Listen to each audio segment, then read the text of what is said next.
I was hungry and sleepy, and I decided to purchase myself a bacon egg sandwich on a plain bagel. Okay. At the other side of the counter was my coworker. Someone could take advantage of it. So it's always good to keep my wallet in this satchel. And I took her word for it, and I didn't see my and I was dumbfounded by it. Like, I was sure it was here. Right. Then he put his hands to his head and he said, "Oh my God." Yeah, of course. Yeah. Named Ivy was on the other side of the register. Yeah, I mean to interrupt you, but you just say whatever's on your mind. You don't have to clear it with me, okay? Okay. Sorry. No, it's okay. She was on the other side, and I was trying to do with my a tap on the ATM purchase. So, just for clarification purpose, you were trying to get you take and tap it on the payment thingy. On the payment register or whatever it's called. Yes. So your transaction could go through. Yes. Okay. Yes, sorry. And that's okay. Go through. Sadly, I tried 3 times and it didn't go through. And there was a customer behind me, and I told her, just cancel my order so we can go through with it and I can pay it later. She canceled it. When you say she? She, yeah. She Ivy. would be Ivy. Yes, sorry. Okay. No, it's okay. Yeah, Ivy made his order, and when the customer was about to pay, it was already paid with So later she made the refund in an instant. After the refund, he paid again with his own card. Okay. After that, I tried again to pay with my card again by tapping the bacon egg sandwich. Have you done that in the past, the tapping? Yes. And has it always worked? Always worked. Okay. For some reason, there was also a problem. So she recommended me try to insert it and try it. And as I was hungry and sleepy, I didn't pay much attention to her, glazing at it. I thought she was looking only at the screen. But while I was doing it, she was still looking at it. But as I was still sleepy, I just didn't pay much mind to it. Alright guys, today we're diving into a case that started with something as simple as a breakfast sandwich, but quickly spiraled into a shocking betrayal. A tired employee struggles to pay for food, while his co-worker closely watches every move he makes with his bank card. At first, everything feels normal, but subtle details begin stacking up fast. Multiple failed card attempts, strange behavior behind the counter, and a co-worker paying unusual attention to his wallet suddenly make this entire interaction feel far more sinister than it first appeared. Then, after doing for around 2 or 3 times, the third time, the purchase was successful. I printed out the receipt. I never keep the receipt, so I put it in the trash, and I made my own breakfast, and I eat it. Around 9, I guess, she talked to me about if I had with me or not. She came to you out of the blue? Out of the blue. Okay. Because she thought she saw on the floor, and I told her, no, that's actually a gift card, that I have it with me. And I showed it in the wallet that was with me. And then she told me that it's not safe to have my wallet in my pocket during the work hours, because in case someone robbed us, or if I was riding a Uber or something and the wallet fell down to my pocket, someone could take advantage of it. So it's always good to keep my wallet in this satchel. And I took her word for it since I trusted her, and I went back to the office and I only put my wallet in there and kept my phone in my front pocket. Okay, so you put the wallet in that black satchel. Yes, in this black satchel. And you put that black satchel in the office. In the office, where it's hanging on those coat hangers. The hooks, right. The hooks, yes. And I returned back to the job working. Okay. Around 10:30 or something, I told Ivy that we don't have pennies, dimes, nickels, the small coins, and we only have singles. And if it was possible for her to change the singles in the safe deposit. I guess she tried it, and we didn't have any. So that's why she left around 10:30, 10:40, around that time. She left the store. She left the store to go to Publix and to the bank near to the Dunkin' Donuts. Okay. And I left the job around 11:20. Well, let me just interrupt you. I'm sorry. Did she come back before you left? No, she didn't. Okay, go ahead. When I left, I didn't even check my phone. And when we arrived at home, I decided to check my phone to see if my mom messaged me, since it was Christmas Eve, Sure. or to make a video call to her. And I remember seeing a message text. And I told my aunt, is this a scam or a real message from the bank? And my aunt told me, no, that's a real message from the bank. No, it's in the wallet. I know it's in the wallet. And she told me, go in your room and check your wallet. I went, I opened my and You opened your wallet. Opened my wallet, and I didn't see my and I was dumbfounded by it. Like, I was sure it was here. Right. And then she told me, let's go right now to the app and cancel it right away. After gaining Jonathan's trust, the co-worker allegedly convinces him to move his wallet into a shared satchel at work, claiming it would be safer there. What sounds like friendly advice quickly becomes the turning point of the entire case. Not long after she leaves the store, Jonathan heads home and notices suspicious bank alerts on his phone. The moment he checks his wallet and realizes his card is missing, the panic instantly sets in. What started as a normal shift suddenly turns into a full-blown fraud investigation. It didn't seem like that he had any knowledge of what was going on at that time. At that time, no. But Right. then he put his hands to his head and he said, oh my God. And I said, what's going on? What happened? Sit down, relax. And that's, when he started telling me about his coworker, that What had occurred earlier what that had day? occurred, all those events that Right. day, and the day before she had asked him to check the schedule app on his phone because she couldn't access on her phone. And he noticed, like Some suspicious incidents involving one of his coworkers. but he just never made anything of it. He just He doesn't think trusts. evil of people. no, he trusts and Right, he's a very trusting person. yes. So Okay. That would be fair to say. yes, that's what I was trying to say. Slightly, would it be also fair to say that he's slightly, for lack of a better way to put it, a little naive when it comes to people's evil Very intentions? naive. So he's got a yesterday He's a trusting person. he's a very trusting person, and Right. he trusted Ivy. Right. She seemed to be a very good, like a coworker at work that would talk to him about his 3 or 4 kids and how hard she worked to provide, and talked about God and all that, and he trusted her, and was having a really hard time until this day about this whole incident. Right. Okay. Well,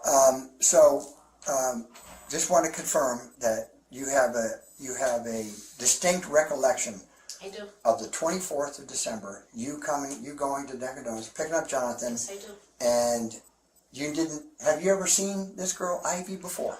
I saw her like in the morning when I was dropping him off. Okay. I wouldn't even, if she wasn't there, a lot of times she was running late to open up the store. Right. I would sit there and wait with him in the car until she got there. So I saw her get out of the car. And Oh, to get make in. sure that someone was there, sir. Exactly. For I safety wouldn't just leave purposes. him there. Right, right. So I've seen her just get out of the car and walk in, but I never really. Okay. So would it be fair to say that on the 24th, when you picked him up, you did not see Ivy anywhere there? No, she was no. She wasn't present at the No, store? because I usually just pick him up outside. Right. I wait for him outside. I never actually walked into the store. Okay. Okay. Yeah. All right. Is there anything that I didn't ask you that you think is important? Let me just ask you one more question. So, Jonathan provided me with a text message that he sent to you and or your husband, telling them on the 24th, approximately 11:05, the shift was over, he was ready to be picked up. Correct. You verify that is an actual, accurate text message? Yes. Knowing the rights, are you willing to speak with me regarding this? I'm willing to speak Oh, with you. perfect, okay. So, you're presently employed where? And I'm here. Right here at Dunkin'. As detectives continue digging deeper, Jonathan's aunt explains how devastated and confused he was after discovering the missing card. Investigators begin piecing together the timeline and quickly notice a troubling pattern surrounding the co-worker's actions that day. Jonathan is described as extremely trusting, someone who never expected a co-worker he respected to take advantage of him. Meanwhile, detectives confirm key details about pickup times, work schedules, and Ivy mysteriously leaving before Jonathan's shift ended, making the entire situation look even more suspicious. Were you working on the 24th of December 2024? Yes, I was. You recall a gentleman identified as Jonathan Cardoso. Yes. Employee. Okay. What do you know about Mr. Cardoso? What's there anything you can other than what? Fair enough. So how long did you work with Mr. Cardoso? I think maybe 2 or 3 months. 2 or 3 months? Okay, so you and he knew each other fairly well. Well, we knew, I mean, I opened a store with him sometimes. Okay. Mornings, we opened a store together. So I stated to him, in front of my boss, this is what I said to him, if you gonna report something like that, you need to like talk to me, because you told me to do something for you, and I will give you your money. This is what I say to him. Right. I say, because it's no need for you to be doing that, trying to cover you up, and you can get somebody in trouble. And he agreed. He agreed to the situation or whatever. He came back the next day. Not the next day. He came back when we had to work again, and he stated to me that, okay, this is what we're gonna do. So I told him, this is what I told him. I said, I had the money, because I was talking to, the guy came in, the guy was telling me about all this stuff right here or whatever, and my marketing manager was like, well, why would he say someone stole his money, like took the money, and he didn't give permission or give the information to someone? Then, like 2 days later, he was talking, when I opened the store with him, he was talking to me, he was like, oh, I think the guy that was standing behind him, that was like purchased it, I guess that day when he was buying food or whatever. Okay. So when he said that, he didn't say it to me. Right. He said it to the marketing manager, which is Michael. He said it to him or something like that, and Michael told him he don't see nothing. He don't see no on the camera, and I guess at that time he showed Jonathan, like the cameras or whatever, because Jonathan said it, and then Mike came the next day, and Mike was like, you can't accuse no one here at the store. But the whole time, I'm not knowing that he went to the bank until the following week. This is like 2 weeks into maybe 2 or 3 weeks, like the ending of January. Now the focus shifts directly onto Ivy as detectives begin questioning her about the missing money. Right away, her explanation starts sounding defensive and inconsistent. She claims Jonathan supposedly gave her permission to access the funds, but her story becomes difficult to follow as she jumps between different explanations. Detectives carefully listen while comparing her statements to the evidence already collected. The more she talks, the more tension builds, because investigators already appear unconvinced by nearly everything she's saying. Right. Or something like that. And then that's when, so when I heard him talking to one of my colleagues or whatever about the situation, I stepped to him and I was like, Jonathan, why is you saying these things when you did something with me to do something for you? Right. Now you saying the thing.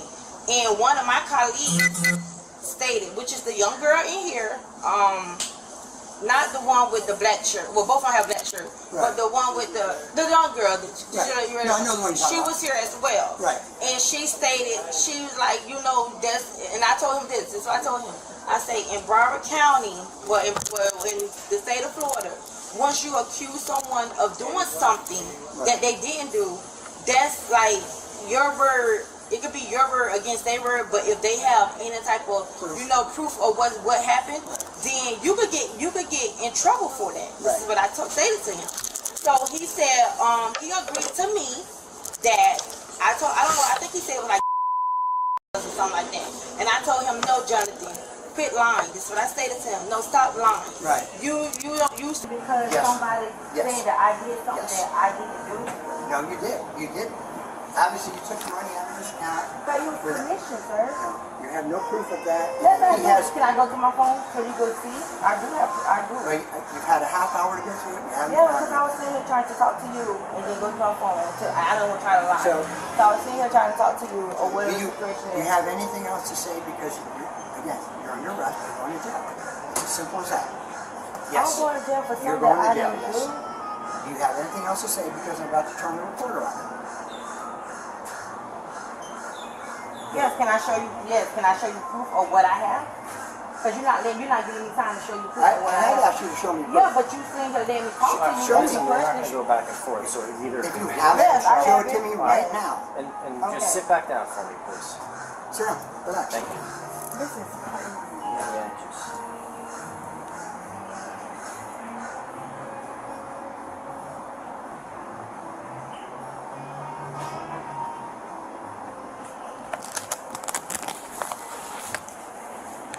I'm going through my message. I don't you think I'm taking long forever.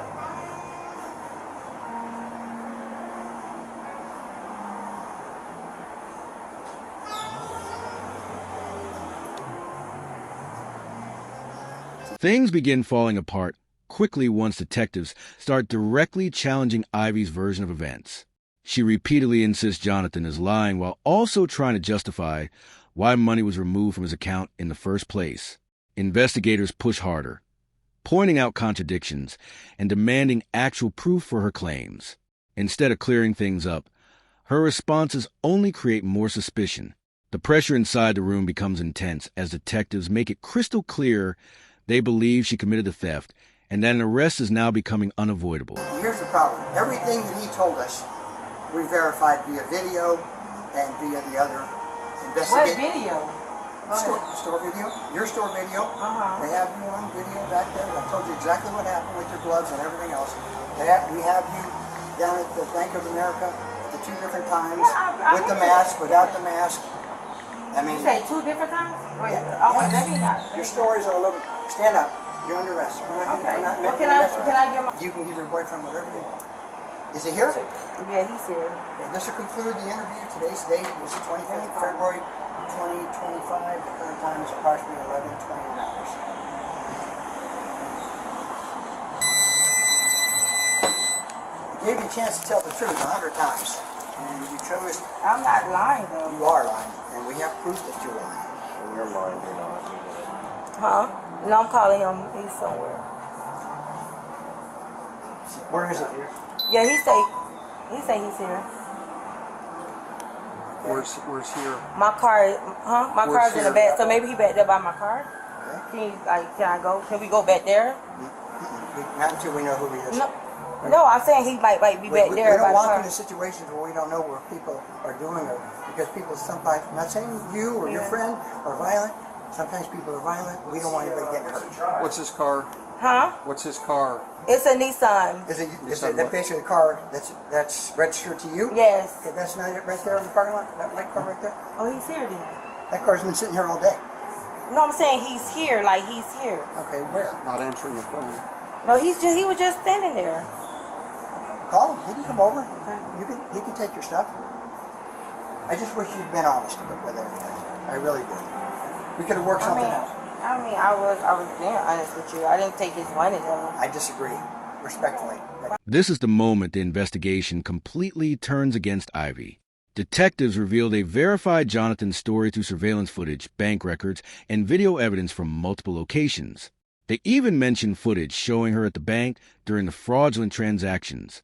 Once confronted with the evidence, her confidence immediately starts collapsing. Within seconds, detectives place her under arrest, ending any chance of talking her way out of the situation. The calm interview suddenly transforms into the exact moment her reality catches up with her. How did I get his pen? That's crazy. Okay. You do me a favor, take your pockets, turn them inside out in the front. Sorry. In the front. Oh, it's not perfect. Hey, where you at? I'm standing right here by your car. By my car? Can you come? Because they say I'm going to jail. You going to jail? Is Do you have that any earrings? Yeah. What the f*** happened? Where you at? Right there, see him in the green shirt? In the Come get my stuff. Alright. Where you at? Oh, He's right there. I have earrings. Any necklaces? No, not on. Any other piercings anywhere? Just my nose. Just your nose? Yeah. Can They that- can't come out. No. Okay, they'll deal with this. What's he getting? Because I'll give it to him. Huh? There's 2 earrings. I'll give it to him. Is it 2 phones or 1 phone? 2 phones. 2 phones. Yeah, are you taking these on the phone with you? Can I take my You say, can I take any on phone? No, you gotta take a phone. Yeah, that's right. Yeah, That's what you take whatever phone you want. You know what I'm saying? Can I take Take your what? my bank card? Can I do my bank card? Yeah, you can't charge anything in there. If I want to have bum myself out. That's what I'm saying. You're not gonna have access to your bank card. They asked me, do I want to bum my Even after being arrested, Ivy continues insisting she did nothing wrong, while officers begin processing her belongings and preparing her for transport to jail. The reality of the situation fully hits when she calls her boyfriend and emotionally tells him she's being taken to jail. What began as a quiet workplace interaction ended with handcuffs, surveillance evidence, and shattered trust between co-workers. Cases like this remind people how quickly manipulation and deception can destroy someone's reputation and future. If you enjoyed this breakdown, make sure to like the video, subscribe to the channel, and we'll see you in the next one.